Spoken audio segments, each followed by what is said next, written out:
passe na biso ça femme mariée héritier comment on a femme mariée on a des enfants moi c'est bato député et au milieu libala na touche pe na nzembo wana pona kolakisa bato ke nga nazwaka femme mariée bato te moi c'est député quand tu député wana pas existé mais ça que ton banga ba bomo il faut pas charger yo nzembo o soki mutu tamsa yo kengote ma inyango kaka na makambo yo lobi donc yango wana na ndabanga na banga yango na lingi ko tout makambo wana ba polémique bani nga na besoin na ba yo ka musique nanga yango wana moto na tembe au moins siko moto na tembe nanga yango wana o bato ba mimisi nga croix ko rose ba comprendre nga te pendant des années moi quand je parle de moto na tembe c'est quelqu'un qui relève des défis il y a tout simplement moi et cocanité au moins que maturité moi ça soko yo ki banzembo lo ata msusu ba nzembo ba racker wana ozo racker te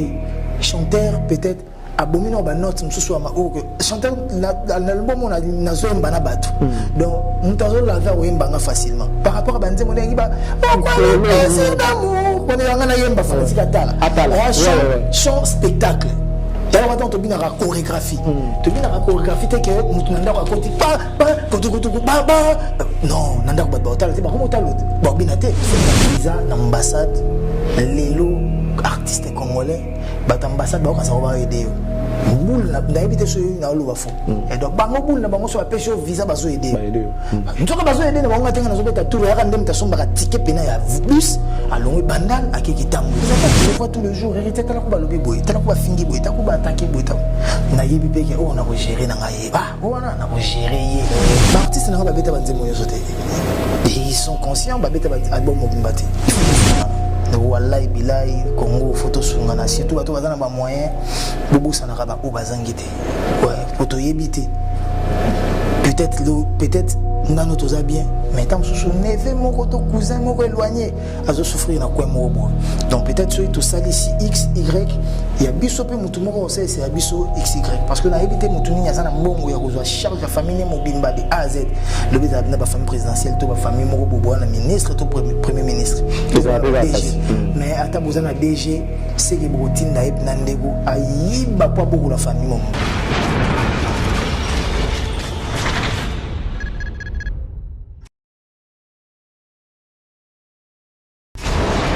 Hela ma on a ekolo samo na voila roga missile na ningina loba bienvenue à ce nouveau numéro de l'émission Impression. Nous avons le plaisir de vous le présenter cet après-midi. Un bon week-end à vous tous qui nous suivez de partout, que vous soyez à l'intérieur comme à l'extérieur du pays. Nous vous disons merci pour les choix. On rappelle que votre choix est judicieux. Déjà, le fait de choisir la RTVS 1, c'est le choix de l'information, du divertissement et surtout une bonne détente. Nous profitons pour vous souhaiter une très bonne détente à travers cette émission. Installez-vous confortablement dans vos fauteuils parce que ça sera une émission exceptionnelle. Après un bon bout de temps, on va recevoir l'artiste qui a sorti son album. Comment ça s'intitule déjà? Mi-ange, mi-démon. C'est l'album de Héritier Watanabe qui est sorti en 2 volumes. Le premier volume est sorti déjà avant. Le deuxième vient déjà d'être disponible il y a peu. On va parler avec l'artiste autour de beaucoup de choses. L'album, particulièrement la chanson Désolé. Désolé, une chanson qui a suscité beaucoup de spéculations et polémiques. Alors, l'artiste va devoir répondre à nos questions, ce qui sont d'ailleurs vos préoccupations. Donc, dans cette émission, vous aurez droit de pouvoir vous informer et surtout de vous divertir. Restez avec nous. Vous allez donc retenir quelque chose de notre part. En attendant l'arrivée de l'artiste, mesdames et messieurs, nous vous convions de suivre avec nous cette très belle chanson tirée de l'album Mi-ange, mi-démon. Ça pourra vous aider de comprendre le travail que l'artiste a fait dans son album.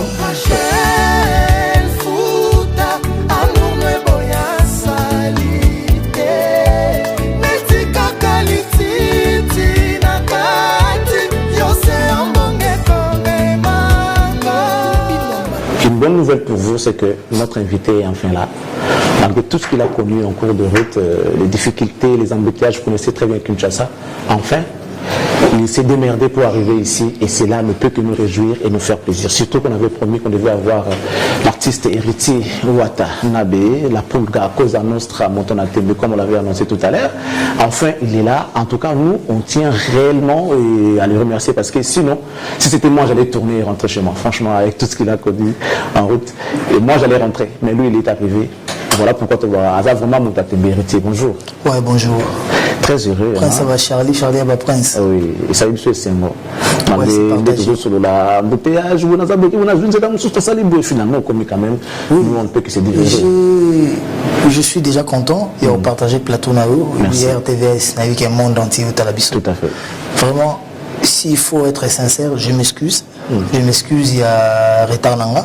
C'est justifié, nous on te voilà, comprend. parce que l'élo, au moins le 8 mars, est tombé à Kolwezi. Tout à fait. Donc on a rendez-vous na maman moro ya Changu. Ok. Na ba veuve ya Changu na ba orphelin. Et le jour il y a souka na kwa mona bango ezaki lelo.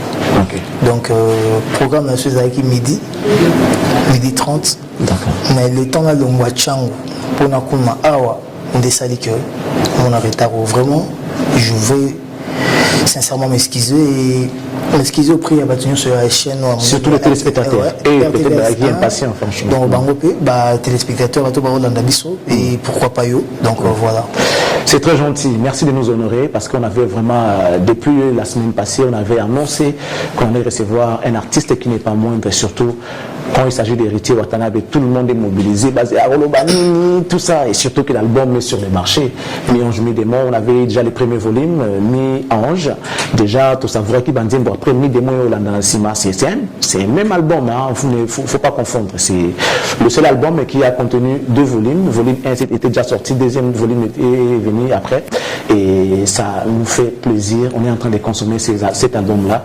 Les gens commencent à découvrir des chansons. Comme tout à l'heure, vient de suivre la chanson qui a été dédiée à la chère épouse de M. Ted Tendai, une très belle chanson. Mais héritier, retour par rapport à l'album. Oui, bah, retour moro très positif, très positif, malgré Nazagité. Il faut dire non, l'album est le 18 décembre. On a eu début mars. Donc on a salarié depuis novembre on a quinté. Bon, avant on a eu quinté vite fait, après on a zone des sous. Tout ces qui nasi ça, l'album ne se bima. La lignalité n'a pas mis ange. Na yekin après on a banda la mi des mots à partir à kin pour na kin des sous na bitananga na sala d'une pierre deux coups. Je suis le bon. Donc voilà. Et na vandaki na patienta qui pinza. Et tant on met des mots bini, donc après 4 jours je pense, dans zone emballement qui dans Kinshasa pour la promotion, et là toujours préparé un point de presse pour ça la format les grands journaux, il y a TF1, il y a Canal Plus pardon, donc on a la boule moi émission Hello moi bon pour que ça ils a la tête à et après ça on a la boule à présentation d'album Nabiso tous en a boule au salon entre Béatrice Hôtel Tana to Showbiz ouais bah c'est non bah il quoi c'est sur ceux qui gouvernement bimi tant ce couvre-feu bah lever mesures au couvre-feu voilà on espère vraiment parce que net Biso les musiciens toujours souffrir danger comment s'en sortir bon bah la société est quota jabalar donc la société nous soit l'état bon déjà quota à taper bon quotité l'état au foot à Bajan donc biso tout vivre à Mikolo na Mukolo donc ils ont moi passé qu'on s'en sortir dans Marambo. J'espère que le président Sofachi a autant la cannabis parce que on a un message naé à tant à présidence à UA et Union africaine est basé sur beaucoup plus sur la culture et je pense que dans ma cambo union surtout mon il y a bien azana no kinois moi na Kenya solo azana no mikiliste moi na bela pe Paris solo donc avec marambo et marambo bete il soloté donc les arabes bien beaux en président morbo et puis la réalité na bino azaki na opposition donc na opposition déjà là il n'a pas plan morbo il y a revendication pour na mambo culture pour na mambo politique pour na mambo militaire pour na mambo judiciaire social et voilà économique et etc. Donc je pense que le président Nabiso a eu pas passer Nabiso. Il y a plusieurs fois d'artistes dans ma consultation, les artistes, que ce soit musiciens, comédiens et autres, ils étaient représentativité, qui a bien. Donc, au moment que je pense que couvre-feu, ils ont bien. Pour vous battre la norme, ils ont primordial, ils ont les couleurs musique. Paysan en boka.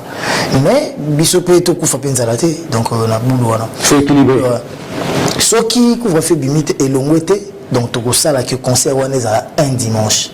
Parce que imagine bah outi misala ba 16h 17h bazonga banda ku ba kende kolamba ba préparer bana ti ba ko banda ku ba bonga bazonga couvre-feu donc moyen bobeta ndule donc seul moyen bobeta ndule esengeza la dimanche tant so bandi 16h ti 20h ici 20h ba luka ndenga ozonga 21h ba komina ba parler pour ba kangana. Ce qui n'est pas facile également. Mais je sais que et vous allez souka na maman événement que ça soit Nassé à couvre-feu, que ce soit sans couvre-feu, parce que les événements, ils ont à $100, 100 et $50. VIP, ils ont à $100 pour la table, ils ont à table à $1000.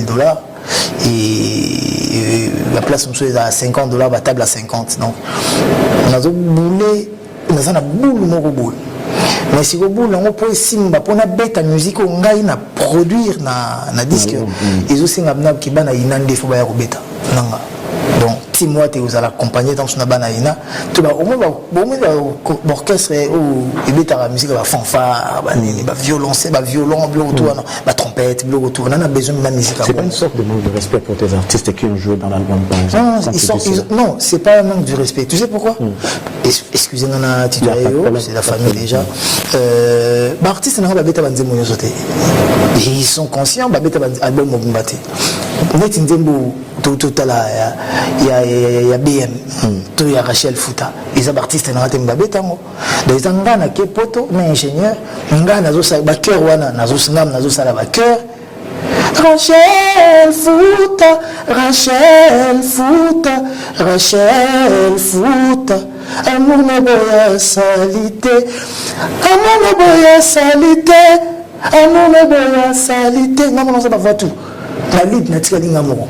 Donc vous comprenez que ceux qui misent là, mon amour fou, ils ont dit bon, on a bêta qui n'a été. Ils ont dit bon, on a bêta qui n'a Timoata. Oh, mais ouais. Avec tout le respect, si moi tu es autant d'ama, mais il faut comprendre qu'il y a un bêta. Il y en a combien par exemple? Mais respect. Il y a une programmation. Tant que ça la programmation, les artistes et l'orchestre c'est la programmation. C'est Lenny Bidin, c'est Alex Mboma, c'est Ben Killer, c'est Grace Lamba, c'est ils ont la programmation. Tant que ça la programmation, on a besoin de ça la musique. Tant que on a dit basse, contrebasse. Programmation, ça l'a mis déjà contrebasse. Donc, basse, n'a pas à rater. Quand on va reproduire, on a concert. Ceux qui ont dit que basse, nous, on a CD. Toi, on a une plateforme de téléchargement. Alors, on a un différent, mais les gens qui bouillent, la CD n'a pas bouillé.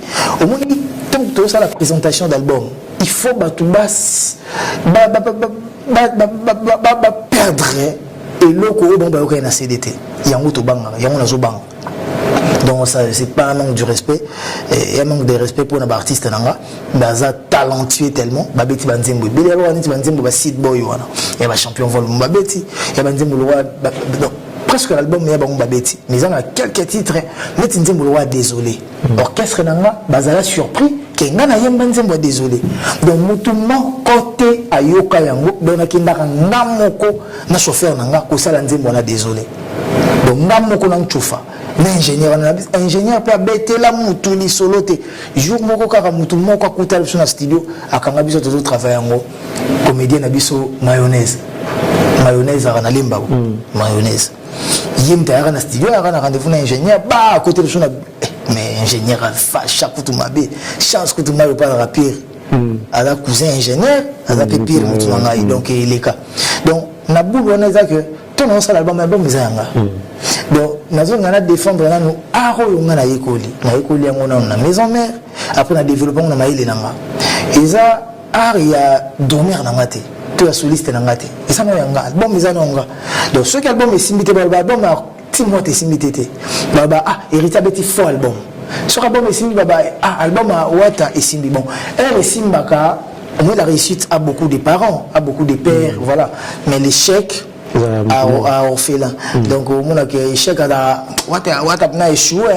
Donc voilà dans ce sens-là. Mais à la lumière où vont les choses, Wata, on a évité 2 ans, 10 ans, tout à 2 ans, 5 ans.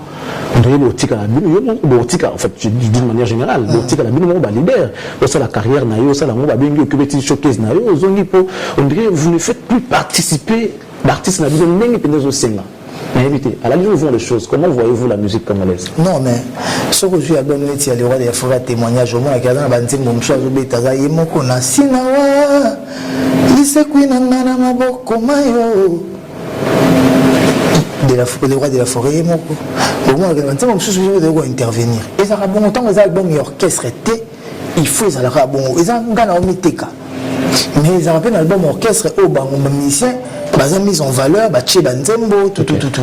Et format wana, ils ont format la bisoté. Format là, et Simbela, UPA, rappeur, net Afrobeat, Afro Congo, net Indé, par exemple, un jeune leader, Inosbi, les Tigres. Il y a une musique qui est à cause de 4 danseuses à Bettina, on a maîtrise la boîte de nuit. On a maîtrise de la showcase, playback. Biso pena musique au biso de bêta playback. Remarquez les musiciens mingi congolais ou bêta playback. La musique au biso à rumba. Ils ont réussi vraiment formaté. Batou bazala. Mais mais la musique net yo pe ça yo et la musique à boîte. Showcase playback et leka. Vous comprenez? Donc, difficulté à moi. Donc, ceux qui disent que nous sommes la format, on a que voyager à 4-5 personnes. Nous sommes Simbate. Nous sommes que producteur, quand on a ma bengi sabisonde, to genda kitam susu. 32 na kolwezi wana. C'est pas facile, mais on n'a pas le choix. Mais si on a un concert normal, il y a un concert à Liboso, bandalbum et bini, on a une possibilité de faire des musiciens. Donc, contrat, il y a 20 personnes. Mais orchestre CG avec 25 habitants, il faut 12 personnes, danseuses, contrat, il faut qu'il y ait une sécurité. Donc, on a une danseuse, une sécurité en charge pour nous monter tout. Mais ça n'est plus d'une année à poto. Tout le monde en a cas là. Mais prochainement, le concert Egoya, ils ont que papa, ils ont un sentiment, ils ont un bazar en forme, ils ont presté bien. Ils ont un groupe de 15 ou 20. Parce que le producteur peut comment qui m'a biso pour et comment moi préjudice peut côté Nabino parce que oui moi produire reproduire pendant mon ça il a dit qu'ils a type un tel article beaucoup de ça là et comme il calculer quoi comme il calculer. Alors on va parler de cet album, un bel album d'ailleurs. Félicitations pour le travail accompli. Parce que lorsqu'on regarde l'album précédent Retirada, on sent qu'il y a vraiment une différence. Il y a vraiment une différence même sur le plan musique. Au moment on sent l'ascension de l'artiste par rapport à Merci au travail. Oui, je le dis parce que j'ai un peu d'oreille.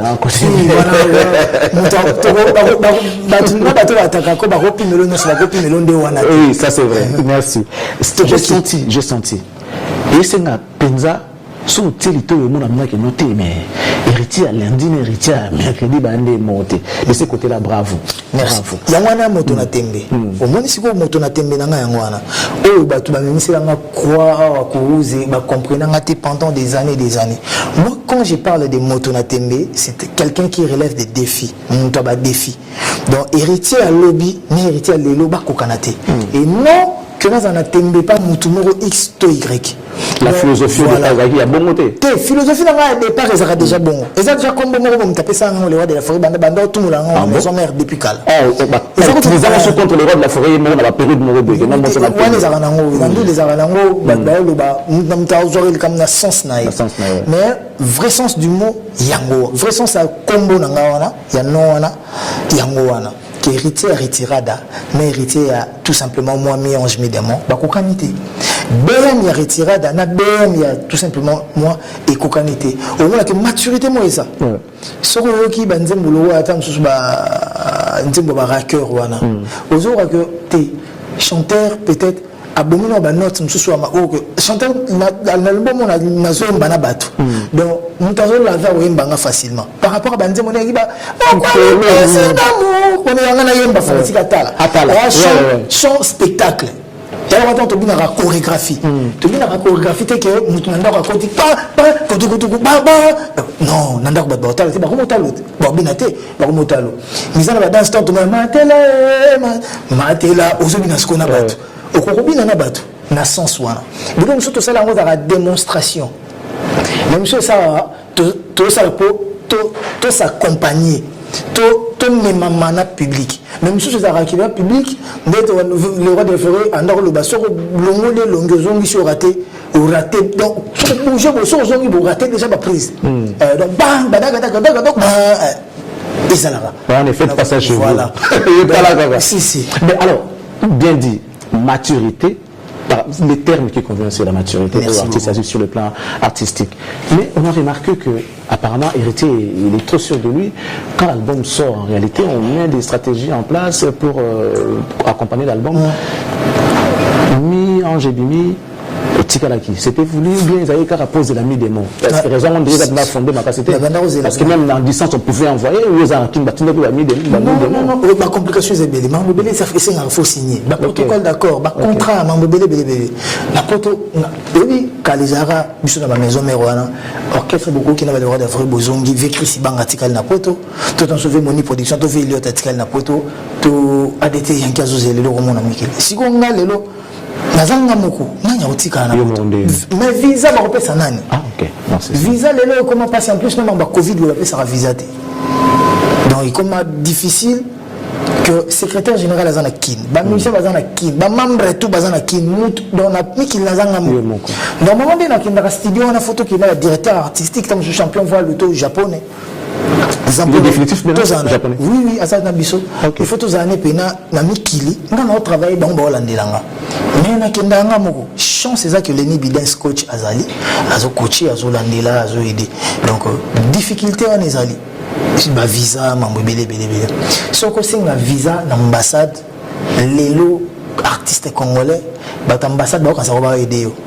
Boule na habité sur une na lo fo et donc bango boule na bango sur la pêche visa bazo aider nzoka bazo aider na bango tenga na zobeta tour ya ndem ta somba ka ticket pena ya bus alongo bandal akeki tambo to matiti balembe donc ils a simple et le réseau aider kaka monta longa d'un point à un point à payer billet ake pour retourner parce que ngana mna ba mission nga to kenda to zonga donc voilà tu la pété hein ba otika na no ndengeni ba champion voile ba mishka ba tokenda toya donc pour que to la que bazana artiste tokenda state tokomi na Belgique na bango ba compliqué bango ba pas ndambu toleki ndambu bazonga bandima pe kozonga bazongi ba ki se présenter pe na ambassade des États-Unis normal donc on comprend que ce sont d'abord des artistes lelo peut-être baza ko accompagner nga lobby ba ko s'accompagner bango moko.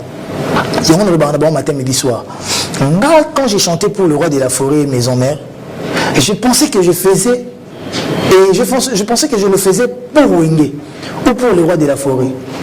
Quand on a compris que on a qui entraînement pour permettre aux gens na zalabon donc difficulté en wana mais nzambazo sungaka mambo qui non pepele attends l'interview numéro le monga etika nga oui BM a souffert de ça, c'est-à-dire du genre la guerre, la polémique, et c'est là que BM est marché yokanaki quelles sont les dispositions que l'artiste a joué pour mis en jeu des mots et souffrir dans la télé? BM, écoutez,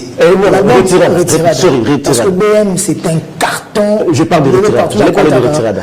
BM, non, non, mon été BM, t'es partout. C'est retirade que je parle. L'album retirade a souffert des. L'album retirade quand on te ici BM, carton à danger. Bato ba ko approcher biso na Timwata wa utikoto on na idéologie na et quand j'ai dit que album nanga est souffrant na ngo ezani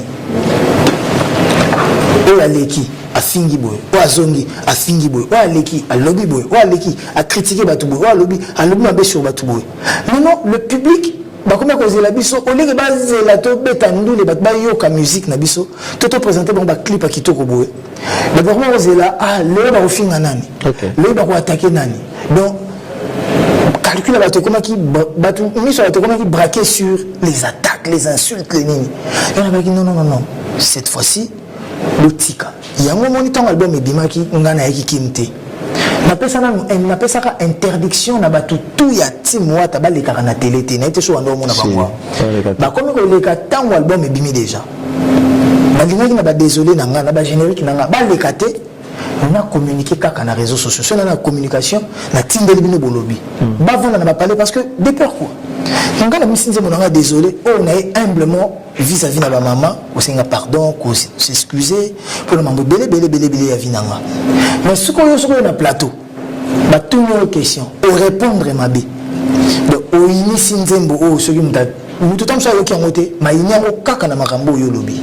Donc yango wana na obanga. Na banga on a lingi ko tout makambo wana ba polémique bani na na besoin na ba yo ka musique nanga. Ngana za musicien, passion na la musique, métier na ngape musique. Parce que pour ça ba yo ka ngana na juste titre. La valeur nous salons na sali. Les restes, les attaques, je le vois tous les jours. Hérité, t'as la coupe à lobby boy, t'as la coupe à fingi boy, t'as la coupe à attaquer boy. Na yebi peke, oh on a géré na ngaye. Ah, oh on a géré ye. Na zappé na tamango. Mais pour le moment, moi je vais d'abord vendre ma musique, mon art. Babé nga artiste, babé nga comment vous souhaitez. Et un artiste vend que de l'art. Mais lorsque les gens qui sont à côté des artistes, soit ingérés ou insultent les autres, bateau vous en a bango.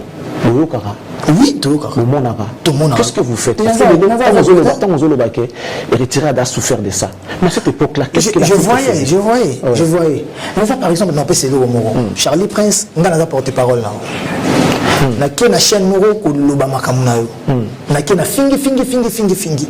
Tant on a si chofinga yo bengi singa na parler, retiré non non. Vanda non. Comment ko fingi un tel. Na na joué téléphone na l'action. Ah. Leader. Tala ou aller, tala mutu na bango pas les gars na TV, tala mambolo ba na yo. Yo motali niveau la vaque yo, niveau finga yo. Et tout comme on va être justifié que c'est normal la fin, il y a pas fingi qu'on a pas défendre nga. Mais tu comprends. Pour ceux qui ba finga ngate, il y a peut être va finga te. Donc il y a donc a bombani na raison pour ba finga ki penga. Donc comme on va dire si que soit na attaquer mutu na ngeza wana na komi ko bamba. Mutu nanga atakaki. Or mutu wana batuli bazo finga. Na na choix tenga peut faire défendre cannabis.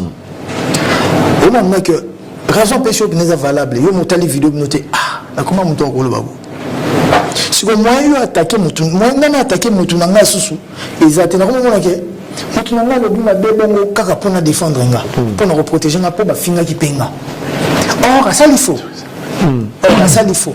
Donc du coup, on a commis na komaka coincé mais tout le monde na ibisa bango ba finganga te to te kanano album na biso cop na biso sa musique to te kanano album na biso les restes trop occupé en mode na temps nango pour le moment musique ne déplique à la musique dans la musique donc j'en profite aussi pour dire bon week-end à Arthur Liwanda Mokeke donc Nzambaza nayo apesa chez Belé pourquoi pas Nandoi nanga Molatisi Yalati Sarabatu leur KBA donc big up donc voilà. Pourquoi avoir fait des CD aujourd'hui alors que la musique est commentée sur internet? Comment il y a un CD comment compliqué na nuance me demande au produire la CD. Oui na choix tes photos ça la CD parce que oui lelo na mokili à vérifier on a été ceux qui étudient dans la chose because bakosa ginga musique était camarade koleka nyonso obi ezani et on tourner disque à kala et vanda ka danger mo ko imaginer à vérifier benga mikili benga na produit ka pareil wana tilelo ils produisent toujours yo benga ka mikili benga bafna ko na ba site wana en ligne à vérifier tilelo bateka oh ba genre lo mo wana ba chama tourner disque était camarade tilelo donc et le but est que ceux qui innovation makambo non peut-être la radio cassette ndé pena neti banado pour katanaka pour ngo basinga mo katana mo singa baluki na bito ndo za ngomna ko bimisi basinga ndo tayango no la more rebobiner les choses tout ça na ba big na style donc voilà yango wana mais tu na choité il faut te capeka CD to te ko to CD na moi retard pour tout ça non CD mi ange mais CD c'est original pena ou il y en a deux CD double CD na kati il mène en retard parce que tu dois banga surtout ça qui ont déjà les 18 décembre ba dernier va déjà mis démo off surtout ils tout stopper non mis démo ba yo quand mi ange après mi démo il y a donc vente na il y a CD ba le 26 février avenir ya rumba lelo rumba et kufa dans hotel et kufate tous les disques kufité c'est des années on a bandé on a une source vraiment privilégiée plus musique non boyé bazo ça m'a bêté musique n'y a chez la musique il y a une des fois ba côté nini hôtel mela netinga naza pena musicien rumba mais na sala ka rumba te musique n'y a chez kukuta melelanga na ko beta yango na ko sala yango mais plus important musique on a na ko tcha liboso et la rumba surtout quand tu es un rappeur toujours tu as Drake un rappeur mais il y a une musique est-ce que ça rap non surtout quand tu as Bariana musique chanteuse R&B si je ne me trompe pas mais surtout qui musique il y a R&B abeta musique nous ba Spanish abeta ba termo abeta blo nous un petit roba reggae oui musique est ouvert au ça là tout mais faut qu'il y ait une identité na yo ce qui sont muta dongi à perdre identité na a boma identité na pour là ta identité nous souvent est comme problème parce que on souffre le roi chauve-souris chauve-souris qui nda ko tabandeke ba bisi yo za bisoté ozongela ba mpuku babi oza bisoté oza na mapapu bisoto na mapapu te mais bandeke ba bisa ke bisoto na ba poil te tozana na mukila te donc tu as minuté donc il faut que ça non oyo zalara ou garder format na yo de prédilection après comment ça la makambo je pense que sa polyvalence na yo to ba qualité artistique na yo mais en termes de business qu'est-ce qui vous vend le plus parce que avec la musique on dit la musique le business c'est senga musique lelo yo mo faut dans tala nanu ba yebi on nini oui pesa yo oui comme ça oh comment on a des musique nini après ça n'empêche pas que muta savait on a rencontré que muta sa musique moins ouverte que musique moins boyépé il y a pas musique à recherche mais oui ngana linga nango mais na banga andeka ko tika vraiment pour ça la makasi pour maintenant abété on musique bana je te vandeli bana wana ba eza ko na to kutani tam sus na ba ngana hero babi bon to bana ko yemba hero musique to nga to be ngana ko beta wana eza musique hero maîtrise dans tout le sens sur la forme sur le fond Ngaperumba, les musiques on a maîtrisé. Papa, ils ont un défenseur. Bah quand tu as match bien, on a bêta neuf. À Kassiré, dans le terrain, ils ont un nefté. Au quoi qu'il peut bêta neuf au Tchepebi, ça je ramasse à Tcharababit. Bah quand vous avez joué sur match, on se souvient faire bah Tchia bêta.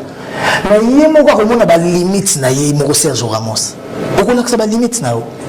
Polyvalence c'est bien, mais c'est mieux au tic à la hausse à la ra, mais aux autres fungoma netinga. Personnellement, on a dit que ça peut un album ouvert. Le album ouvert, on a rumba.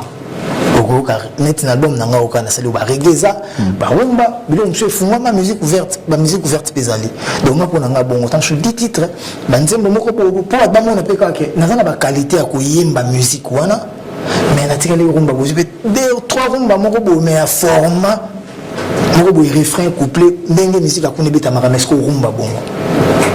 Ce soir sur la rivière, peut-être Vétaboula, ils ont combattu. L'international, le bêta Olympia, bandal lundi sur site samedi. Une semaine à Olympia. Vétaboula, prête. Oh, sur Rumba. Mindele bazoya la boyku ba noa boya ramke. So ba noa ba bela ba tin si bona porte mindele na kati plein. Autant la monter Olympia Vétaboula. Donc eza nango normal que ba accepter Perumba. Il suffit que ça on a ba format o esengeli. Na ko attaquer pe bato ba sa musique na mususu te parce que à chacun ses raisons. On a ba raison na et musique on a facilité pe à vente.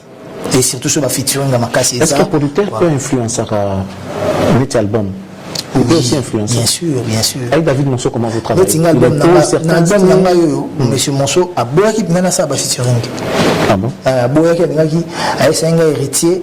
Peut-être aujourd'hui tu ne me comprendras pas, mais demain je serai peut-être avec toi ou je serai pas avec toi. Mais au moins la valeur, il y a Elogo dans ça là. Chante seul, Bundana nous seul.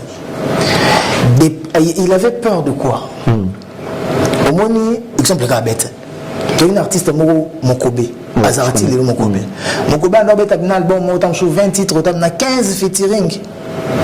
Monsieur Monceau, bon, ceux qui ont un concert, to showcase. Public, nous sommes exigeants. Vous comprenez? Ceux qui vont inviter, oui, featuring, par exemple. Tant on va reproduire un mot, sans moto.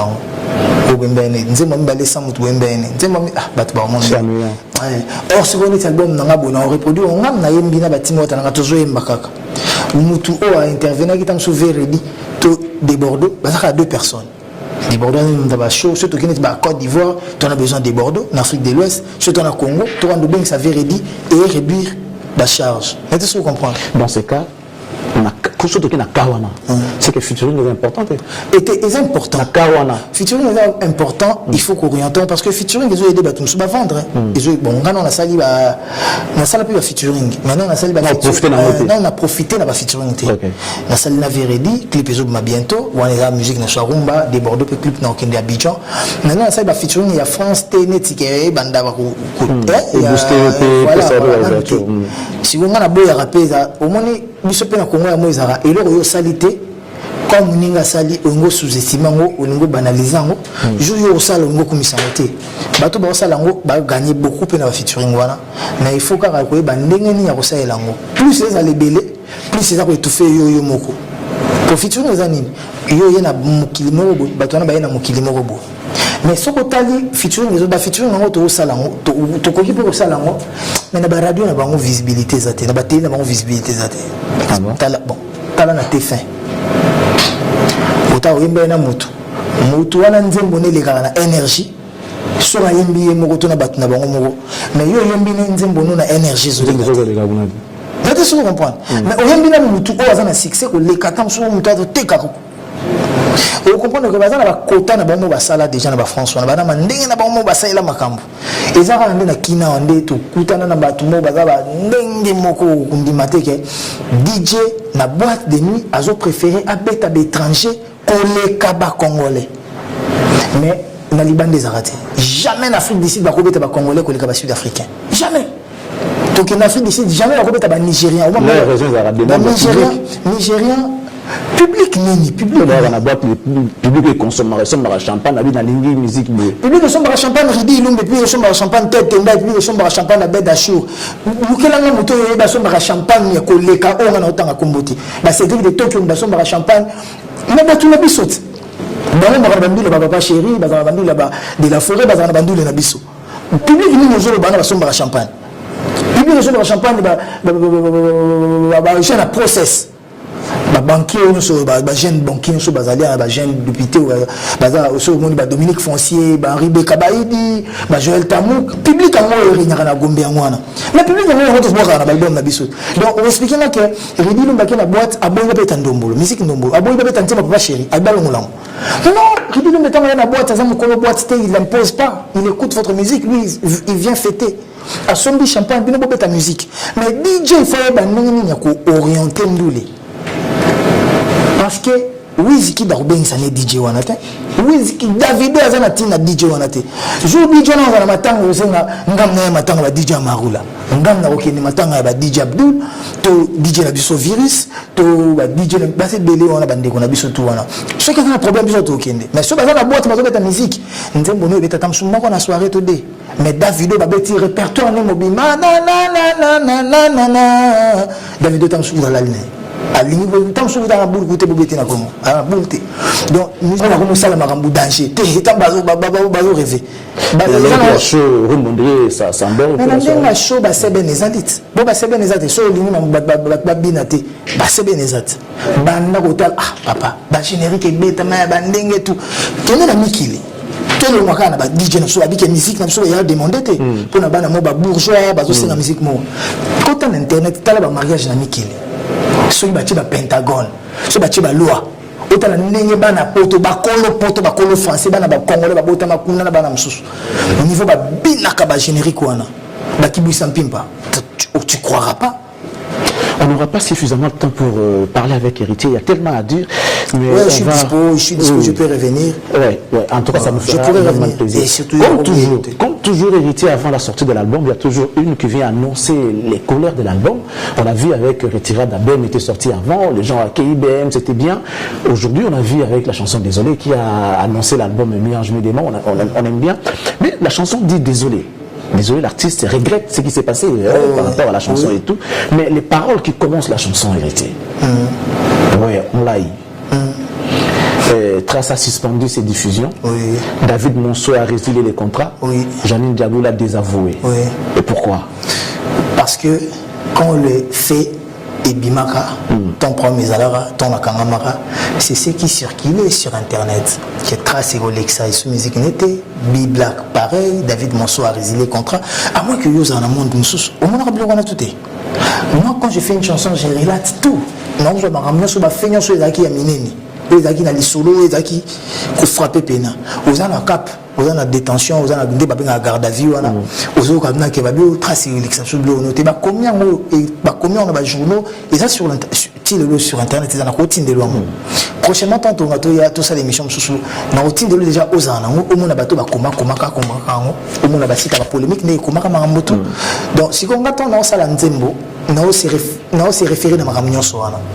Je ne vois pas seulement la forme que prend l'événement ou la chanson, mais je vois aussi le fond. Makambo, il y a kati. Parce que vous savez, tout ça, il y a une cause lointaine, il y a une cause immédiate. Cause où ça dit que Makambo est ça là. Mais ça, c'est cause, nous sommes déjà tête, nous avons un problème, bon, tout s'occuper, tout profiter de chaos. Donc, il y a un relaté dans Zembo. Et il y a un boule là. Bah, tout le monde va critiquer hérité comment au bandit clip, il y a un Zembo, mais aux autres, pardon, désolé, mais aux autres, fumer nos cigares, aux autres, nos whisky, aux autres, c'est vraiment regrettable. Quand un Congolais veut critiquer, il critique sans réfléchir. Azana pour ça kaka finga critiquer. N'est-ce pas que avant ngai vidéo na ebima nazaki na ngire. N'est-ce pas qu'avant da kanganga nazaki vivre vie nanga normale. L'histoire du clip ezani. Héritier nazaki n'est normal, azo vivre na ba massa bazo beta bani bazo mela bazo fumer.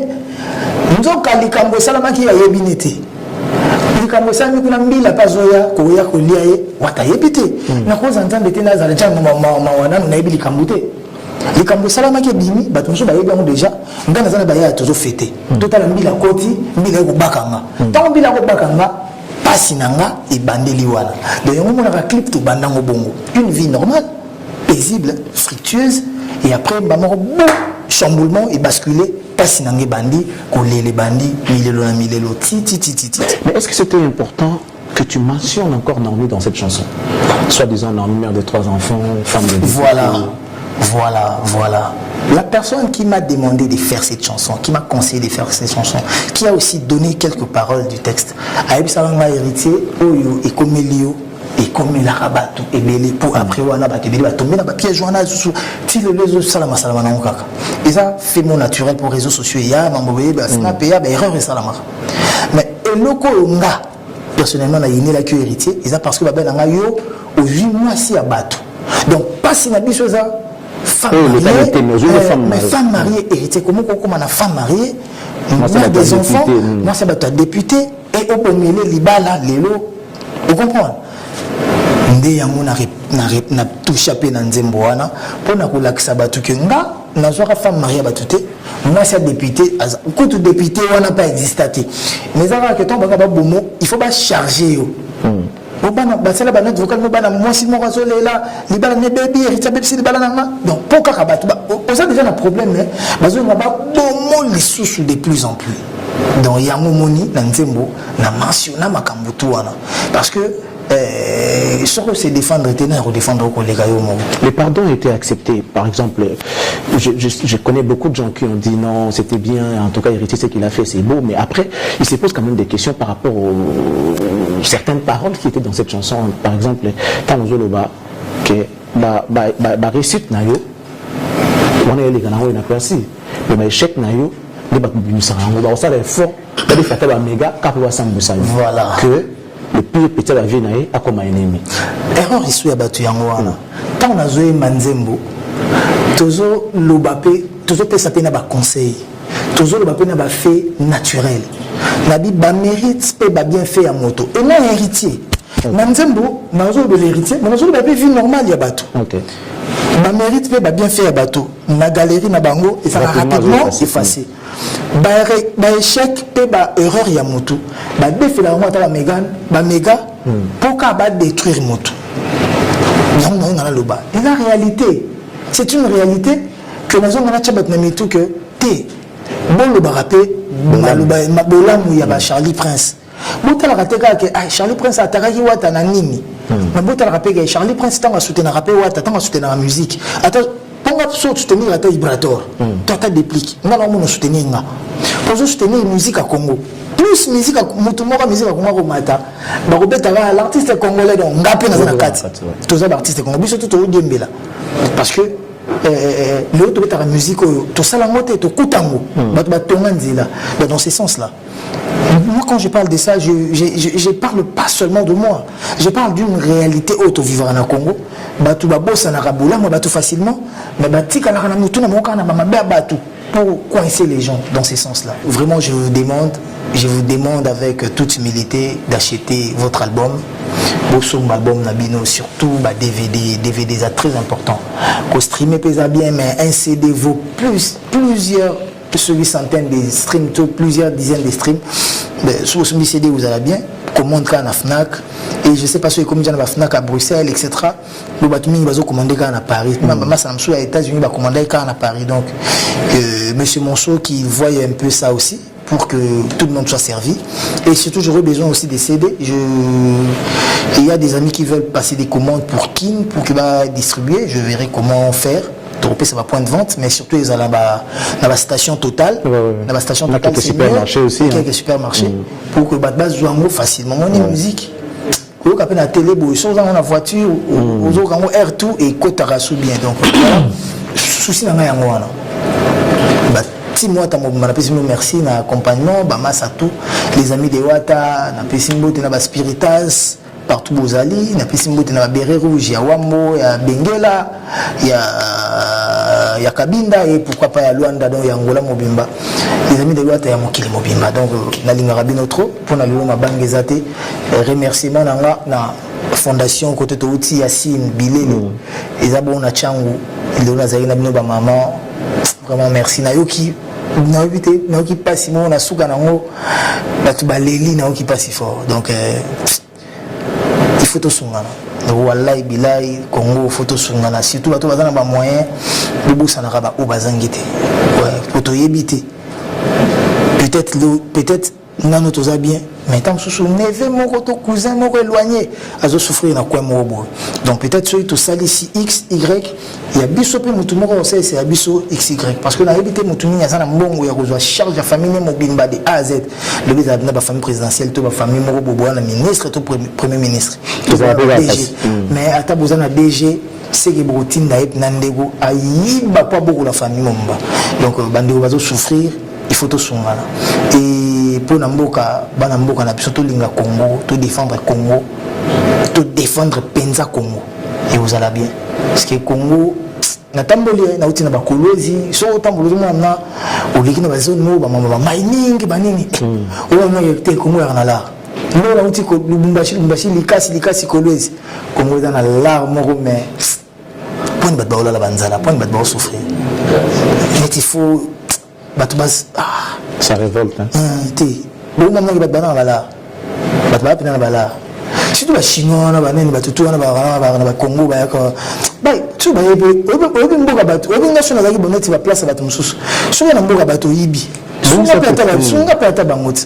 on voit ça dans Angola. Total et tonga building na bangola chevron tonga building mais société dans la mina pourquoi ils construisent pas des bâtiments ici immeubles kobongisa banzela on a besoin de ça donc le gouvernement faut téléminer la société na ba tonga rapena noir tout le monde na bangola bazo tonga pourquoi bazo banga ba gouvernement angolais biso ba banga biso te voilà ah si ko biso pe faut me beko comme makasi on verra avec Fachi. Voilà, mais tout le béton, le béton, la masolo,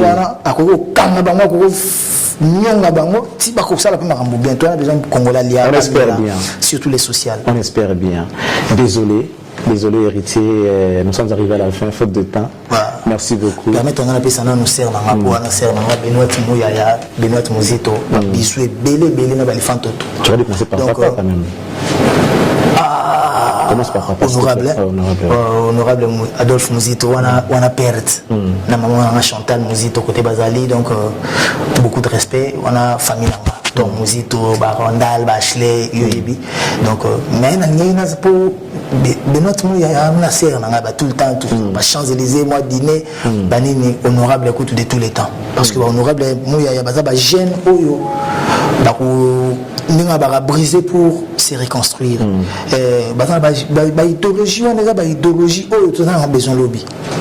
On a besoin de lobby. Pour que le Congo, il faut pas beaucoup pour battre quand je dis Congo, on a Congolais. On a mentalité, tout ça. Papa na émission, sur le 20 ans avant, Kouloun est raté. Kouloun est quota. Donc, ils ont battu Kota Koulouna. Sur le 20 ans avant, nous allons les Arabes été. Sur les Koma, ils ont battu Kota Nzala. Donc, si on a battu Kota Nzala, ils ont battu l'idéologie, nous sommes en attente, nous sommes en guerre. Mais il y a l'idéologie, mais Kota est divisable. L'autre, il y a le tribalisme, mais sur le tamboli, au moins, il y a le tribalisme comme Kota. Donc, tout Bunda, Congo va briser pour tout reconstruire comme on a vu. Malheureusement, nous sommes arrivés à la fin. Nous vous disons tous merci, mesdames, messieurs. Vous qui nous avez suivis. Vous avez suivi. Merci beaucoup. Je dis merci à Jim Demassé, l'inspecteur. Merci à Brandon Milalou. Merci à Alain Trésor Guidinda pour cette opportunité et le temps que tu nous as accordé. Merci beaucoup à Pamphile Makanda, Tonton Ebongo. Merci Cédric Kinkela, Steve Massachi, Christian Digital Vubu, Brandon Milalou, qui s'est... il est venu en retard. Merci à Mathieu Bonche. Tout à l'heure, j'ai retrouvé Mathieu Bonche. Donc, merci beaucoup. Et on va merci à Jures Mabeka aussi. Merci. Merci à toi.